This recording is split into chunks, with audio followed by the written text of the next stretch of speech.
Now before we go diving right into the text tool, let's take a look at the layout tools available to us in the program. These are going to help us manage this content. After all, we need to know where our text is going to go and where our images will be placed. This will also help create a consistent layout when we've got lots of content to add to a movie file. Now the first feature I wanted to look at is up in the View menu here, and that's Grids. We can just turn on Show Grid and see the grid that's built into the system. Now you might have noticed the Edit option that was sitting next to it. Let's go there next as well. And this will allow us to modify this grid.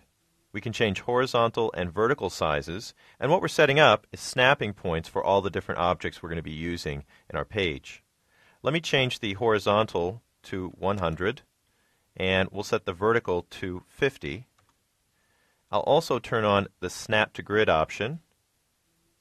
And now we just need some object we can use for demonstration, so I'm just going to make a quick rectangle.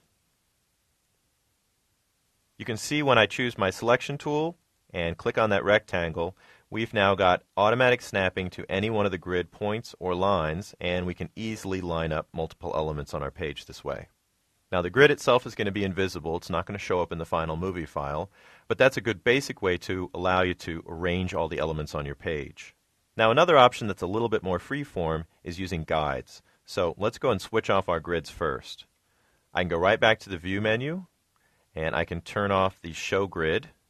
I can also go back to either the grid settings, or I can go right down here to the snapping options, and I can toggle off Snap to Grid by clicking it here. Now to use the guides, the first thing we need to do is set up the rulers in the program. This is also a toggle switch, and it simply turns on these horizontal and vertical rulers on our stage. These rulers are showing units of pixels, so when we see 50 here, that's 50 pixels from the edge.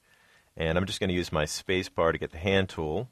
We'll drag this down a little bit, and you can see that the rulers are set up so that 0 and 0 are right at the top left corner of my image. So we can use rulers just to measure the placement of anything that we've got out on the screen. We can also use the rulers to create guides. Now to make a guide, all you need to do is go and click inside of one of the rulers and drag out. And you can see we're dragging out this big line here. It turns green when I let it go. And that's going to be a horizontal guide. We can drag out vertical guides as well, and we can drag out as many of these as we need. Now once again, we can set up snapping options for these. I'm just going to check my settings under the View menu. You can see that Snap to Guides is usually turned on by default, but if it's not on your system, you may want to just toggle that on.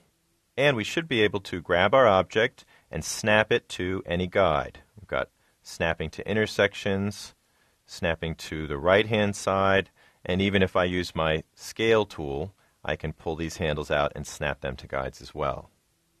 Now one helpful setting if you're using guides would be the ability to lock guides. Now you notice once you create a guide, they are selectable just like everything else on the screen. And if you're not careful, you can grab the guides and move them around a little bit. So if you're using guides for your layout, once you get the basic guide set up that you're using for snapping, I'd actually recommend that you go to the View menu, choose Guides, and lock them. And as you can see here, I won't be able to interact with the guides at all with my selection cursor, and that'll keep me from moving my layout around. I'm going to go back to the View menu, and we'll go down to Clear Guides, and that'll just erase them from the screen completely. Now I want to show one more element in the snapping menu, so let me create another box here that we can work with. I'll just create another one right up here at the top. And if we go back and look at the snapping menu, and I want to take a look at a feature that you probably have seen already, and that's the Snap Align and Snap to Objects. Now, just to make sure we can understand what this is going to do, I'm going to turn off Snap to Guides, so those are going to be the only two we have available to us.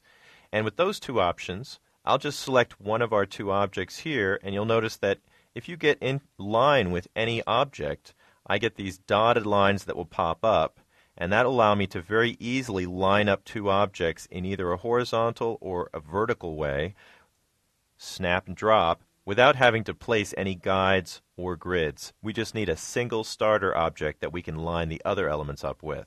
And that's a really helpful feature.